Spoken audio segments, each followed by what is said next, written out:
there's one from Japan that takes high-resolution photos of the Earth every 10 minutes, the full Earth from 22,000 miles away.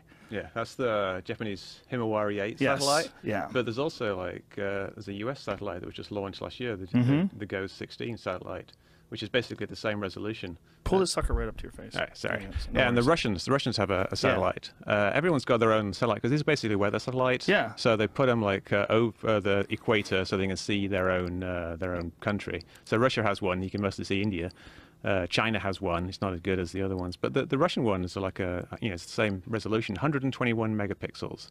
That's the size of the image they do. It's like 11,000 pixels by 11,000 pixels view of the Earth, and you can zoom in and you can see cities, you can see contrails, and you can actually use these images from the satellites to actually match up with the views of clouds and contrails from the ground. So you can actually check to see if these images are actually correct, at least for where you are. Right. And then you could like phone a friend somewhere else and ask them, like, do you have like this type of cloud overhead? So you can actually verify whether these images are actually real or not. Well, I brought it up to my friend Eddie, and he said it's all fake. He said all the photos are fake. They look fake. I'm like, but how would you know what a real photo of Earth from 22,000 miles looked like? Wouldn't it look exactly like Earth? Yeah, Like, I think when you get to that stage of deep belief, you kind of have to believe that they're fake. There's no way, and it's a real challenge. Like, how do you actually break through that for somebody? How can you actually convince them that something isn't fake if they just automatically assume it's fake? And I think has the person actually looked in detail at these images? Most people know. And have they looked at the fact that you get one every 10 minutes or one every 15 minutes, and do every single image is this 121 megapixel image, and it all matches up exactly with what the weather is around the world, and it matches up with all the other satellite images, one from the Russians, one from the Chinese, one from the Japanese. They all match up, and I really don't think that the people who say it's fake have really actually looked. Well, you're what's absolutely actually right. out there. They definitely haven't, nor do they have any desire to. It's a belief issue, and it's almost like a religious issue. It's really fascinating. It's completely infected the world of professional pool players. Really? Professional pool players? Yeah, professional pool players. There's a guy named C.J. Wiley. He's a top pool player who's 100% convinced the Earth is flat. Wow. There's another guy named Max Everly. He's a buddy of mine. Out of his mind. Thinks the world's flat. I wonder if that's related to their obsession with the table being flat. No, I don't think so. Yeah, they have to make sure the table's level, but then they've got these little round balls on the table as well. So That's confusing, right? Yeah, you've got a little solar system going on with your pool balls. What's confusing is they're smart guys. Like, if you talk to them, you'd be like, this is a reasonable, intelligent guy. Are they really believing that it's flat? 100%. Yeah, they're not shit posting. Unusual. That's unusual. People, they go down a YouTube rabbit hole, and that's part of the problem, is once you believe something, it's very difficult to unbelieve it. It is, and there's so much out there that if you tell people to do some research, what they end up doing is just looking at more YouTube videos that confirm what they believe. They prefer the ones that confirm it. Of course. But it's just amazing to me that people would decide that all of these photos were fake so that they don't believe the world is round. But yet they don't have a single photo of this fucking flat Earth. Not one. Not one photo. Not only that, every planet you see is round. You could follow them. You could look at them with if you have a reasonable telescope. You could see the difference as they change and spin. I mean, you can tell that they're round. There's a lot of flat earthers have the same camera that I've got, which is a Nikon P900. Flat earthers have an excellent camera? They have. I brought one with me. They have, like, Nikon has a deal with the Flat Earth Society? It's this camera. It's just like, it's not like a SLR or anything. It's just like a $600 camera. But it's got this really, really long zoom lens on it. Like, it's like a 2,000 millimeter zoom lens. So you can see, you can zoom in on the moon, you can zoom in on the stars and planets. Right. And you can use this camera, I've used it a few times, to actually take pictures of Jupiter and of Venus and Mars. And you can actually just make out the roundness of the planet and the actual shadow of the sun. Like you'll see Venus as being like the moon, being like an arc. And you'll see Jupiter and you see the bands of Jupiter. And you can do that with this camera. And this is a camera that a lot of them have because they're obsessed with zooming in on things that are on the horizon, like ships going beyond the horizon. But if they just take the same camera that they have and point it upwards, they would actually see things in the see the solar system basically that really can't be explained in any other way. Like one great thing is the moons of Jupiter. Like if you look at Jupiter real closely, even with some binoculars, you can see it's got these 4 little moons that are orbiting it. Then it looks like there's just 4 little lights in a line with Jupiter, and they actually move around in a regular pattern. And they move around. They've got orbits of like some of them are, I think, like 80 hours or something. So they move around really fast. Like every day, it's a completely different pattern of these little dots around Jupiter. And you can actually see that with this camera. I've taken photos of it, posted them on the website, or even with binoculars. And if you actually watch it from day to day, you will see the moons of Jupiter move in exactly the same way that science predicts that they should move. We're using Kepler's laws of planetary motion and Newton's law of gravitation. They move exactly as if they are a little simulation of a planetary system. So either there's some kind of weird hologram up in that little corner of the sky which moves around, or there is actually a planet there with little moons orbiting it. Probably hologram. When did you first become aware of this? Like you've run Debunk for a long time, and for those who don't know, Mick and I met on the sci-fi show that I did, Joe Rogan Questions Everything, where we discussed chemtrails or contrails and what causes a jet engine to make what looks like artificial clouds by passing through condensation. The heat of the engine produces these contrails, and people are absolutely convinced that that they're spraying. The government is spraying something in the sky, and you caught it. You had a really good explanation for it. You said they're basically like training wheels for conspiracy theories, because it's something you can see. Yeah. I think is kind of more enticing. Yes. And I think the same thing applies to the flat Earth. Now, you asked me when I got into the flat Earth thing. I became aware of it a few years ago. What's that sound? Yeah. So the government is trying. Oh, is that your camera? Yeah. Yeah. Freaking me out, man. That was the government, man. Spying on you. Yeah, so, when I first heard about the flat Earth theory, obviously I've heard it before. My father, going back, when I was young, he told me that he was a member of the Flat Earth Society.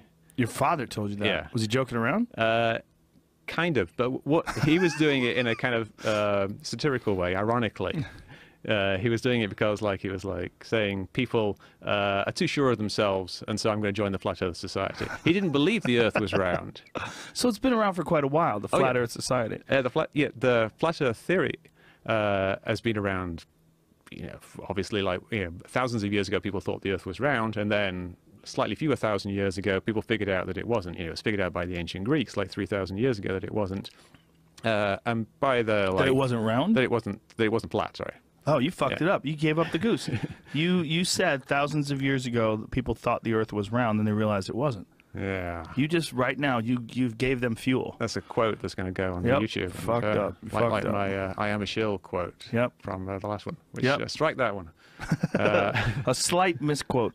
Yeah. So yeah, what happened was science basically figured out the shape of the universe, and in the 1800s there was gentlemen scientists doing all kinds of cool things with stars, like measuring the orbits and checking out how far away things were and discovering that there were galaxies and things like that. There's all this science going on. But then there was this kind of this guy comes along called Samuel Rowbotham, who published under the name of Parallax in about 1860, and he started publishing what is basically the same as Eric Dubay's book that has been published now. Pretty much every single thing that is in Eric Dubay's current book you will find in Samuel Rowbotham's book from 1860. And in fact, if you read Dubay's book, which I don't recommend, you will see that about 80% of the text of Eric Dubay's book is actually quotes from these books from the 1800s. It's not actually this new stuff that he's discovered. It's all stuff like, if somebody walks away from you, you will see their feet disappear first. And then he has a 2-page quote of Samuel Rowbotham saying the exact same thing from the 1860s. So it's basically recycling this theory that started in the 1860s and then just adding a few little sprinkles to it, saying that astronauts must be fake and the space station is fake. They think that satellites are fake as well. Yeah. But Dubay, he's hilarious. He thinks that dinosaurs are fake, nuclear bombs are fake. I mean, there's the idea that one person would be this mastermind that discovers all these monumental frauds. Yeah, and well, I don't think he's claiming to have discovered these things. There's lots of people who think that nukes are fake, and that dinosaurs being fake is an obvious thing for creationists and people of that ilk. But yeah, he's basically recycling theories in a way that is popular to the reader and figuring out how to get them across to people. So he does these YouTube videos that are very engaging. Yeah. And they sound good. Then they sound, if you don't know what's what, they sound like they make sense. That's the problem. And some of them are quite technical. Like, at least they use a lot of technical terms. Right. But they delve into things like there's a variety of experiments. The Michelson-Morley experiment that Eddie mentioned is one of them that keeps cropping up. And then there's which has never been reproduced. That's the experiment that supposedly... No, it actually has been reproduced because it's well, the wrong way, not the way that they wanted to. The Michelson-Morley experiment was an experiment to detect the luminiferous ether, which is the supposed medium through which light travels. Now, back in the 1800s, we didn't know that light was made up out of photons because light was waves. So we thought that there was this stuff that permeated all of space called the luminiferous ether. Luminiferous ether. It's a little hard to pronounce.